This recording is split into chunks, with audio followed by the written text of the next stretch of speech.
Hi, this is David, and I've got Ben on the call with me again today. And so we're going to give you the update for Long Cane and what's going on. Today, the message that we want to kind of share with you deals with the fall recruiting. It's going to look unlike anything you have seen before, and it's going to be a very difficult and challenging environment. And so we wanted to give you a little bit of a heads up as to what you can be doing and how to prepare for what's coming.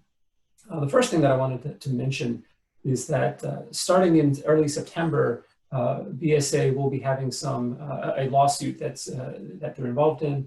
There's a bankruptcy restructuring, and there's going to be a lot of bad publicity that's going to happen. And so all of the advice that's coming out of national at this point is that we must do our recruiting early. And Ben and I have been talking about this in terms of what that's going to look like. And so, Ben, do you want to kind of just give a brief outline of some of the things that we're thinking with regards to having kind of a fall recruiting happen really beginning in August? Yeah, so traditionally what recruiting would look like would be myself or another volunteer would go into the elementary schools and we'd give a school talk to the youth and encourage them to attend a joint scouting night.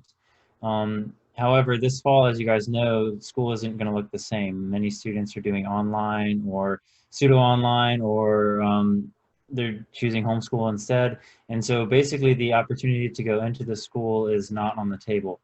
And so the biggest way that we're going to be recruiting this fall is going to be joint scouting nights, but they most likely will not be held in the schools.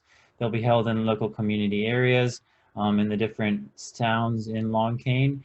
And so this is where the online registration is going to be very important. We have this really cool opportunity known as Be a Scout. And basically you go online, you type in your zip code, and it'll show you all the different units in the neighboring area. So ideally, we're going to be printing flyers and getting the word out through hopefully the school's announcements and whatnot about these events coming up. But we're also going to be pushing people to that option for online registration.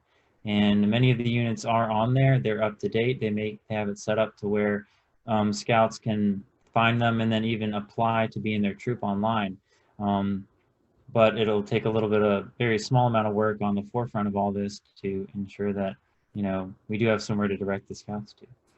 Right. So one of the things that we need each of the units to do, and both Ben and I are more than willing to help you out with this, but we can't do it for you because of how the system is set up. The system is role-based, and so it's going to have to be the unit leader, either the scout master or the cub master, or perhaps the charting organization or the unit committee chair. Those are the three roles in each unit that have the ability to do some of this stuff. But basically, as Ben was pointing out, it's an online system. And so if you were to go and say, hey, I want to join Cub Scouts, and there's a Be a Scout website that pops up, you type in your zip code and it will find units for you. And so there's about 10 minutes worth of work that you're going to need to do on your end on each unit. You'll have to do to set up that system. And so it looks good from the new parent side when they're trying to join scouting. So we're glad to help you out with that, but you have to do it. And in fact, there's some glitches with it that only you can fix.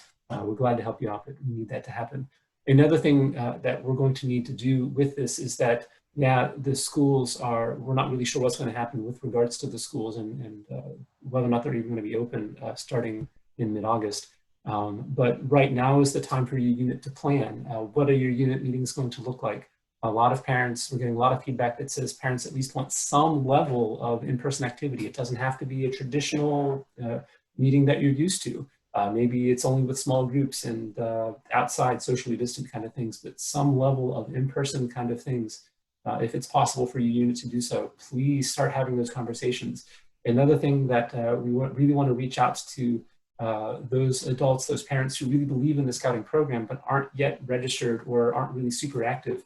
The unit leaders themselves, some of them are overwhelmed, and we all have various responsibilities. If you have time, and if you have some passion to really help with the scouting program, please consider helping out and reaching out to your unit leader and say, hey, how can I help out?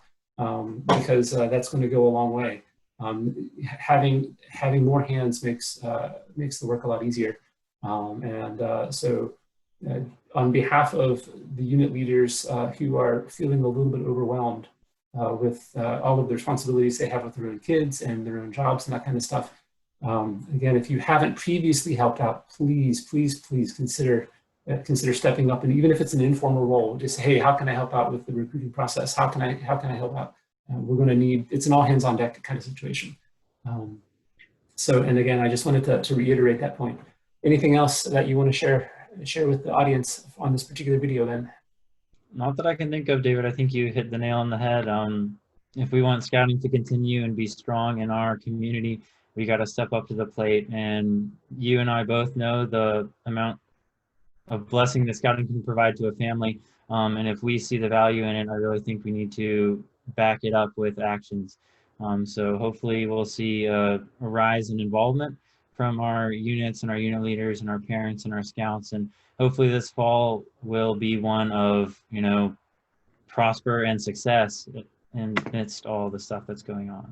Yeah, that's a really good point. I mean, I think ultimately, with any rough, challenging situation, there's always the silver lining. There's always those opportunities that are out there. And quite frankly, we're being forced into changing and adapting how we do our normal recruiting process.